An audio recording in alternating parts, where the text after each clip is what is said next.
ചാത്തന്റെ മന്ത്രവടിയെക്കുറിച്ച് കേട്ടിട്ടുണ്ടോ? മഹാത്ഭുത ശക്തി സ്വായത്തമാക്കാൻ കഴിയുമത് നേടിയാൽ.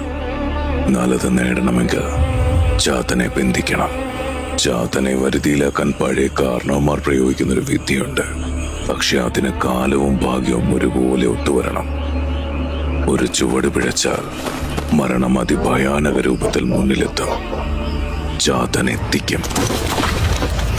ഭൂമിയുടെ പ്രതലത്തിൽ നിന്നും പൗർണമി ചന്ദ്രന്റെ പ്രഭാരം ഒഴിയുന്ന നേരം കണ്ണിൽ കറുപ്പ് കലർത്തി പലരും കാത്തിരിക്കും ചാത്തന് വേണ്ടി. പ്രത്യേകിച്ച് പ്രസവിച്ച പശുവുള്ള വീടുകളുടെ അടുത്തായി. കാരണം പശു പ്രസവിച്ചതിന് ശേഷം വരുന്ന ആദ്യ പൗർണമി ദിവസത്തിലെ 7-ാം യാമത്തിന്റെ അന്ത്യപാദത്തിൽ ചാത്തൻ പശുവിന്റെ അകടിൽ നിന്നും പാല് കുടിക്കുവാനായി വരും. പൗർണമി പ്രഭയിൽ ശരീരത്തിന്റെ ചൂട് മണ്ണിലേക്ക് പകർന്നു കൊണ്ടുവരുന്ന രൂപത്തെ ദൂരെ നിന്നും കണ്ടാൽ കാത്തിരുന്നവർ മെല്ലെ കാടിന്റെ മറവത്തേക്ക് മാറും. അത് ചാത്തനാണെന്ന ലക്ഷണം നോക്കി ഉറപ്പിക്കാം.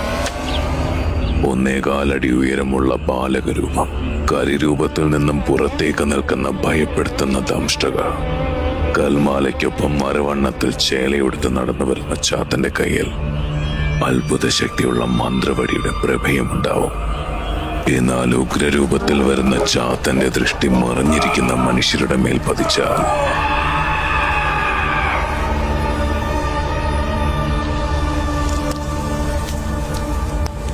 ചാത്തന്റെ ഈ കഥയ്ക്ക് ഒരു 2-ാം ഭാഗം അനിവാര്യമാണ്. ഒപ്പം കനവുകഥയ്ക്കായുള്ള നിങ്ങളുടെ കാത്തിരിപ്പും.